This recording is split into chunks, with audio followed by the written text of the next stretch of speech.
आज हम बात करेंगे private limited versus limited company के बारे में। प्राइवेट लिमिटेड कंपनी और लिमिटेड कंपनी मुख्य रूप से अपनी ओनरशिप, शेयर ट्रांसफर और पूंजी तक पहुंच में भिन्न होती है।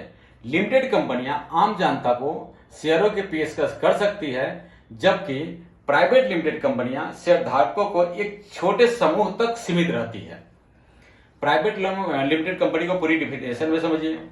इसकी ओनरशिप, शेयर्स की संख्या सीमित होती है और सदस्यों की भी संख्या सीमित होती है।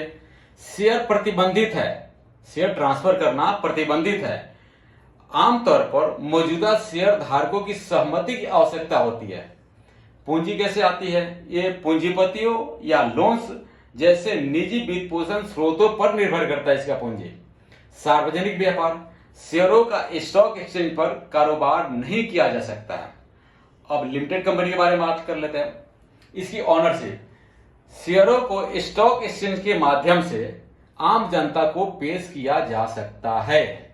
शेयर ट्रांसफर, शेयरों को स्वतंत्र रूप से ट्रांसफर किया जा सकता है, जिससे स्टॉक बाजार में उसकी खरीद बिक्री आसान हो जाती है। पूंजी, जनता को शेयर बेचकर पर्याप्त पूंजी जुटाई जा सकती है। सार्वजनिक व्यापार, शेयरों को स्टॉक एक्सचेंजों में सूचीबद्ध किया जाता है और उनका कारोबार किया जाता है। लिमिटेड कंपनी के पास पूंजी तक व्यापक पहुंच होती है और उनके शेयरों के लिए अधिक तरलता होती है, लेकिन इसके कई रूल और रेगुलेशन होते हैं। सार्वजनिक जांच की भी सामना करना पड़ सकता है।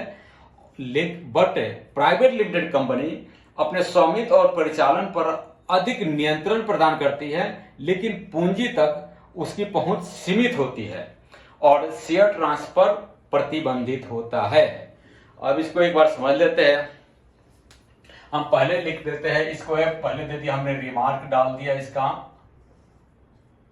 अब हम यहां पर समझ लेते हैं प्राइवेट लिमिटेड कंपनी, दूसरा है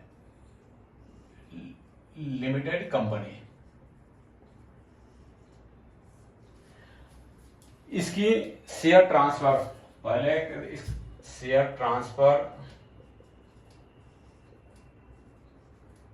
इसमें आ जाएगा नो और इसमें आ जाएगा यस। दूसरी क्या है? Public trading. पब्लिक ट्रेडिंग, इसमें भी इसका नो है, इसमें यस है। तीसरी बात है number of share holder. Number of share holders, इसमें है लिमिटेड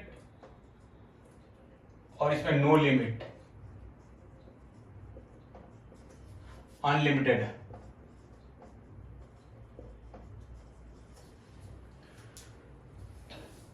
चौथा है राइजिंग कैपिटल, पूंजी।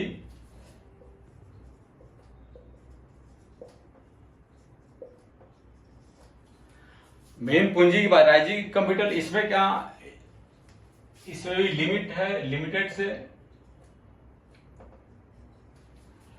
लिमिट है, राइजिंग कैपिटल लिमिट है।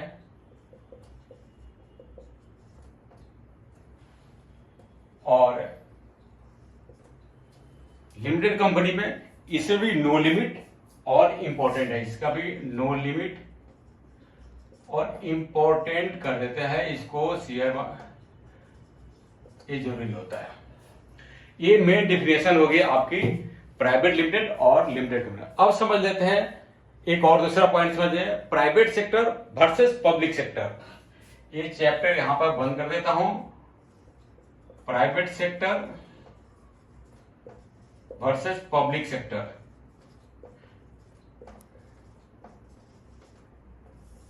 ये पहला पॉइंट मान लिया हमने, ये दूसरा पॉइंट समझा देते हैं। पब्लिक सेक्टर और प्राइवेट सेक्टर अर्थव्यवस्था के दो प्रमुख भाग हैं। पब्लिक सेक्टर सरकार के स्वामित्व और नियंत्रण में होता है, जबकि प्राइवेट सेक्टर व्यक्तियों या निजी कंपनियों के स्वामित्व और नियंत्रण में होता है।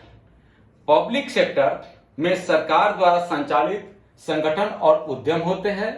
यह क्षेत्र आमतौर पर बुनियादी सेवाएं जैसे शिक्षा, स्वास्थ्य, परिवहन और रक्षा प्रदान करता है। उदाहरण के लिए रेलवे, डाक सेवा, सरकारी अस्पताल और सेना पब्लिक सेक्टर के अंतर्गत आते हैं। पब्लिक सेक्टर का मुख्य उद्देश्य लाभ कमाना नहीं बल्कि जनता को सेवाएं प्रदान करना होता है। और प्राइवेट सेक्टर में बात कर लेते हैं। प्राइवेट सेक्टर में व्यक्ति या निजी कंपनी द्वारा संचालित व्यवसाय शामिल होता है। यह क्षेत्र आमतौर पर वस्तुओं और सेवाओं का उत्पाद और वितरण करता है। उदाहरण के लिए निजी स्कूल, निजी अस्पताल, निजी मैन्युफैक्चरिंग कंपनियां और रिटेल स्टोर प्राइवेट सेक्टर के अंतर्गत आते हैं। प्राइवेट सेक्टर का मुख्य उद्देश्य लाभ कमाना होता है। संक्षेप में कहें तो